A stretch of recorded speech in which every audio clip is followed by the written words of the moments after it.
डिखाला एक ऐसा जंगल है जो आपका स्वागत अपने ही अंदाज में करता है। यहाँ पत्तों की बारिश से लेके सुनहरे हाथी सब देखने को मिल सकते हैं, पर जंगल में अक्सर टूरिस्ट केवल टाइगर ही देखने आते हैं। वो टाइगर है, ये जो बड़ा वाला पेड़ है जो डियर है, डियर के पीछे वो जा रहा। ये जंगल केवल टाइगर ही नहीं बल्कि यहाँ बसने वाले हर जीव की मौजूदगी से निखरता है। कहीं नीचे जमीन पर रंग बिरंगे पक्षियों की चहचहाहट रहती है, तो कहीं ऊपर आसमान में पैनी निगाहें अपने शिकार को ताक रही होती हैं और दूर घास के मैदानों में मतवाले हिरणों की हलचल बसती है। प्रकृति के इस कोने में समय ठहर सा जाता है और सूरज की किरणें इस जंगल को अपने रंग में रंग देती हैं। और यहाँ आकर आप महसूस करेंगे कि हम प्रकृति से अलग नहीं बल्कि उसी का एक हिस्सा है। Welcome to the land of golden sunsets and legendary tigers. Welcome to डिखाला।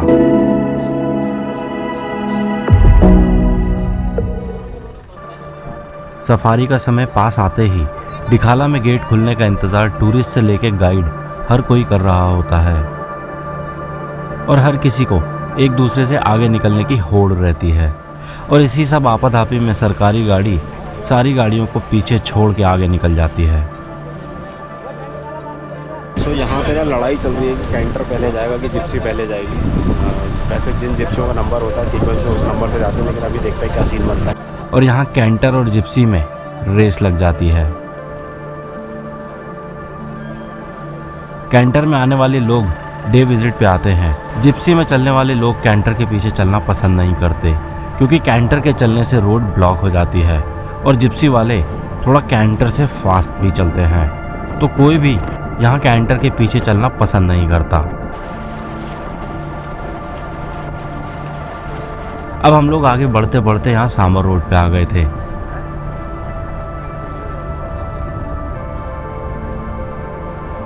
क्योंकि एक बार कैंटर आगे निकल जाने का मतलब होता है यहाँ एक लंबी कतार या ट्रेन की तरह चलना।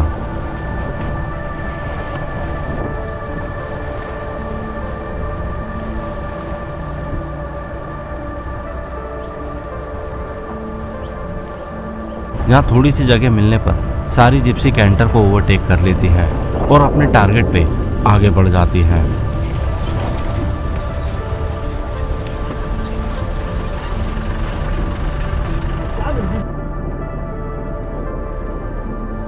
सांबर रोड पूरा घूम लेने के बाद जब टाइगर का कुछ अता पता नहीं मिलता तो हम इस बार फिर पार जाने की बजाय एक बार फिर से सांबर रोड पे जाने का प्लान करते हैं।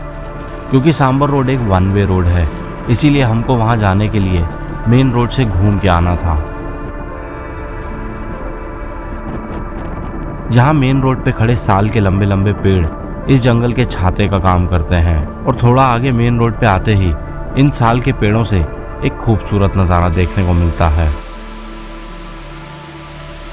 क्योंकि ये पतझड़ का वक्त था, इसीलिए यहाँ पेड़ पे से पत्तियाँ किसी बारिश की तरह झड़ रही थी और हम इस बारिश में पूरी तरह भीग जाते हैं। ये नज़ारा देखने के लिए आपकी किस्मत बहुत अच्छी होनी चाहिए, क्योंकि ये साल में एक ही बार होता है और वो भी ये कुछ ही दिनों के लिए देखने को मिल सकता है। अब हम मेन रोड से घूमकर वापस सांबर रोड पे आ गए थे और यहाँ आके हाई बैंक से किसी भी मूवमेंट के लिए ग्रासलैंड में नज़र दौड़ा रहे थे। वहीं दूर मुझे फुलई चौकी की ओर कुछ एलिफेंट घूमते हुए दिख जाते हैं और यहाँ पास में ही नदी में काफ़ी सारी बड़ी मछलियाँ भी देखने को मिल रही थी।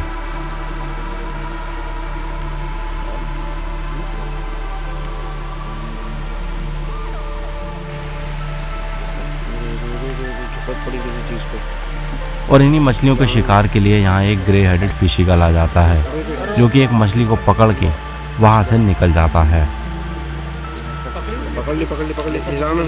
अभी यहाँ सांबर रोड पे इंतजार करते हुए हमें ये ब्लैक विंग काइट देखने को मिल जाती है।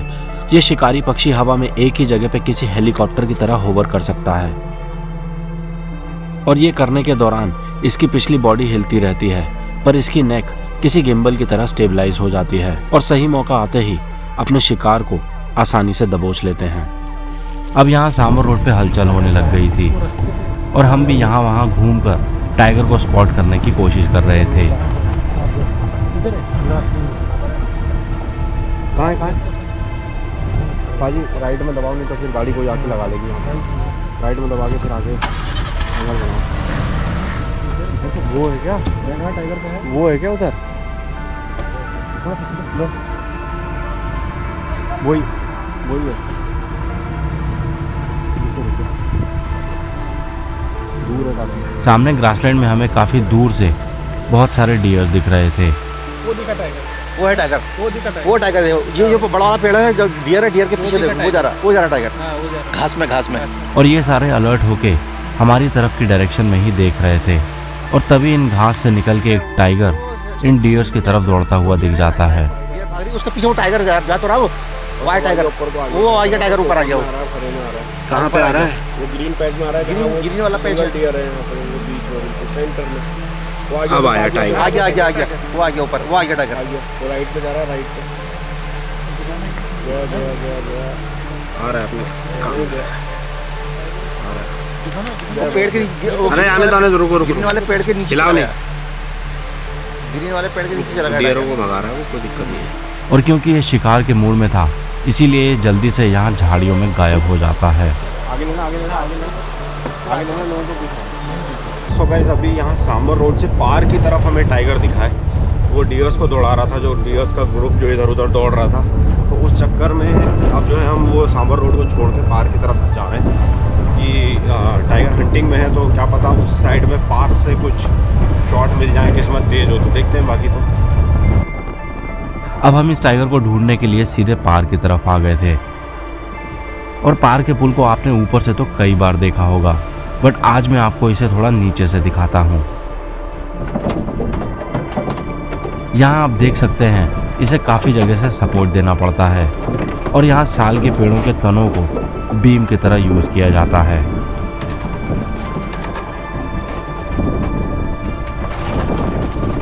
अभी हम यहाँ इस ब्रिज को क्रॉस करके पार के इलाके में आ गए थे और यहाँ भांग वाले हाई बैंक पे आके इस टाइगर को ढूंढने की कोशिश कर रहे थे। इस एरिया में बहुत सारे भांग के पेड़ हैं और इसीलिए इसे यहाँ भांग वाला हाई बैंक बोलते हैं।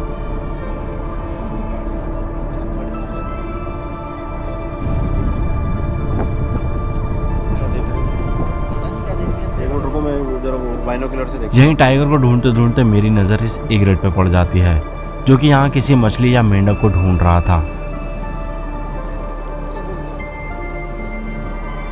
टाइगर की तरह ही इसे भी यहाँ कोई शिकार नहीं मिलता और ये भी यहाँ से गायब हो जाता है।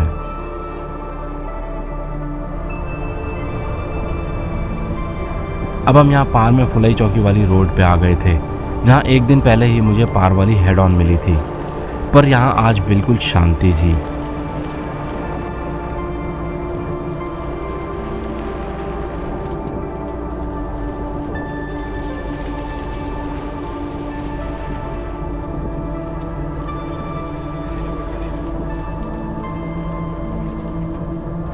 रोक लेना।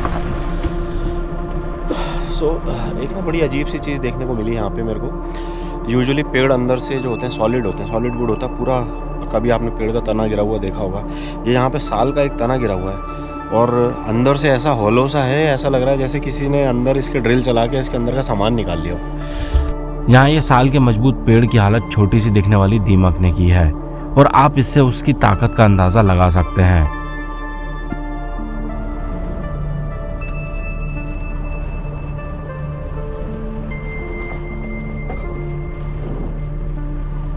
ऐसे ही अंदर और आगे की ओर बढ़ते हुए हम रिंगोड़ा के इलाके तक आ गए थे, जहां हमें आज सुबह टाइगर के शिकार का खेल देखने को मिला था।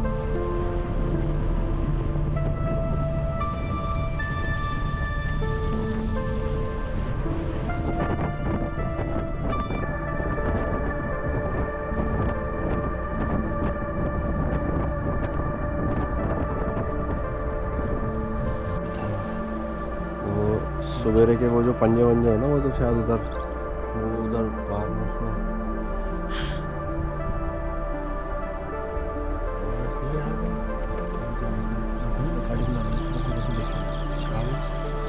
रिंगोड़ा के इस इलाके से डिखाला के बैकवाटर्स का एक बेहद ही खूबसूरत नज़ारा देखने को मिलता है। हवा के थपेड़ों से उठती ये लहरें किसी समुद्र की याद दिलाने में कोई कसर नहीं छोड़ रही थी। और जंगल के बीच में ऐसे नज़ारे देखने को मिलना अपने आप में ही एक यादगार पल हो जाता है। अब इस शांति से भरे इलाके को छोड़ के इस बार हम ग्रासलैंड में जाने का प्लान करते हैं।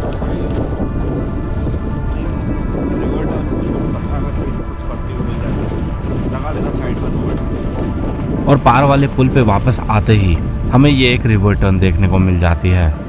ये बर्ड एक बेहद ही खास बर्ड होती है और कुदरत ने इसे उड़ते रहने के लिए ही बनाया है। आप शायद ही इसे कभी ज़मीन पे या कहीं और बैठा हुआ देखेंगे। यहाँ भी ये पानी के ऊपर नज़रें टिकाकर शिकार को ढूंढने का प्रयास कर रही थी, बट फिर से वही टाइगर की तरह इसे भी हाथ कुछ नहीं लगता और ये भी यहाँ थोड़ी देर में गायब हो जाती है। अब हम भी यहाँ इस ब्रिज को क्रॉस करके सीधे ग्रासलैंड के लिए निकल जाते हैं।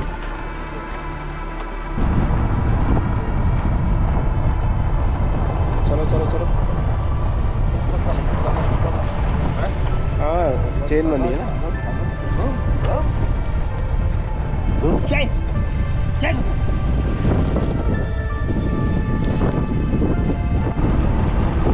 यहाँ ग्रासलैंड में थोड़ा आगे आते ही हमें ये ब्लैक फ्रैंकोलिन यानी कि काला तीतर देखने को मिल जाता है। ये तीतर एक बेहद ही अलग सुर में आवाज निकालते हैं और इस तीतर की मौजूदगी एक हेल्दी ग्रासलैंड की निशानी होती है, क्योंकि ये तीतर ग्रासलैंड में पाए जाने वाले छोटे छोटे कीड़े मकोड़ों को अपना शिकार बनाते हैं और ये कीड़े मकोड़े खुले मैदानी इलाकों में ही मिलते हैं। सो एक चेन की तरह छोटे छोटे कीड़े मकोड़े भी किसी जंगल और ग्रासलैंड को आबाद करने में बड़ी हिस्सेदारी रखते हैं। ऐसे ही ग्रासलैंड में अब हम काफी अंदर आ गए थे, जहां कुछ वाइल्ड एलिफेंट्स ने हमारा रास्ता ब्लॉक कर लिया था।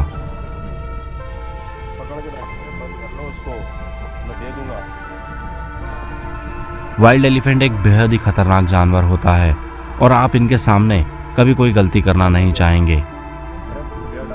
यहाँ ये एलिफेंट एक बहुत ही समझदार फीमेल लग रही थी और हमें देख के ये खुद सड़क से साइड हो जाती है और अपने पूरे ग्रुप को भी साइड कर लेती है, वरना ऐसे हालात में अक्सर एलिफेंट्स सामने वाली गाड़ी पे अटैक कर देते हैं। क्योंकि यहाँ इनके साथ एक छोटा बच्चा भी था, तो हम इसे छोड़ के ग्रासलैंड में आगे निकल जाते हैं।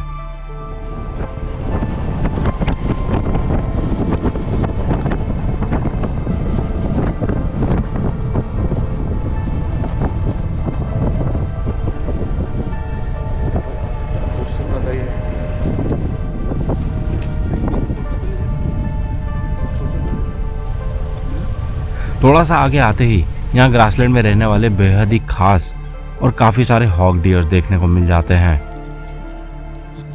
बार्किंग डियर के बाद हॉग डियर भारत में पाए जाने वाली सेकंड सबसे छोटी डियर की प्रजाति होती है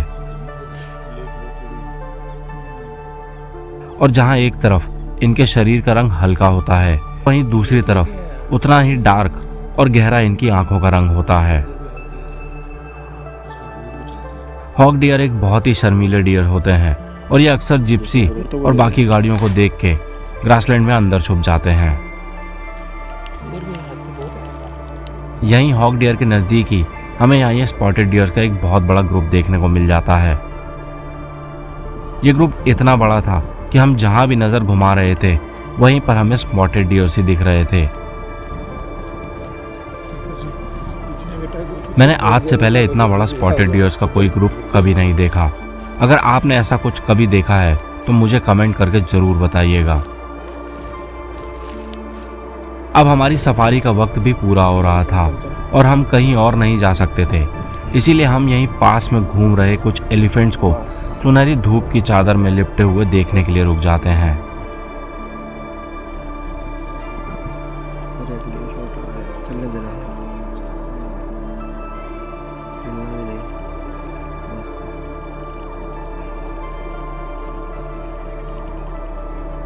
इस बढ़ती गर्मियों के दिनों में हाथी आपको अक्सर ऐसे खुले घास के मैदानों में बड़े बड़े ग्रुप्स में देखने को मिल जाएंगे। ऐसा ये यहाँ मिलने वाली घास और पानी की वजह से करते हैं। पानी करीब होने की वजह से घास ऐसे इलाकों में जल्दी से उग जाती है, जो कि काफ़ी सॉफ्ट और इन हाथियों के लिए डाइजेशन में भी बहुत अच्छी होती है। और ऐसे आसान खाने को हासिल करने के लिए ये हाथी इन ग्रासलैंड्स में घूमते रहते हैं। कहने के लिए तो यहाँ सिर्फ धूप ही थी, बट अगर आप लाइट और कैमरा की दोस्ती को जानते हैं तो ये खेल समझ जाएंगे। यहाँ इस बिखरती रोशनी को कैमरा अपने अंदर एक सुनहरी चादर की तरह लपेट लेता है और फिर आपको ये सुनहरे हाथी देखने को मिल जाते हैं।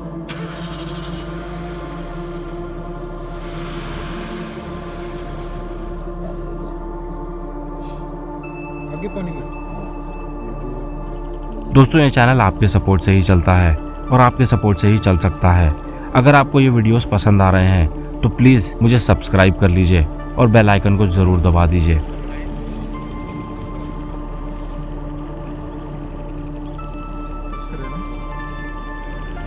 और इस ढलते सूरज के साथ हमारी आज की सफारी का समय भी समाप्त हो जाता है और हम अपने कैंपस की ओर वापस लौट जाते हैं। अगर आप भी इकोनॉमिकल रहते हुए मेरे साथ वाइल्ड लाइफ एक्सप्लोर करना चाहते हैं तो आ जाइए और ज्वाइन कर लीजिए मेरे ग्रुप को। मैंने अपने आने वाले डिखाला और दूसरे ग्रुप्स का लिंक इस वीडियो के डिस्क्रिप्शन में डाल दिया है।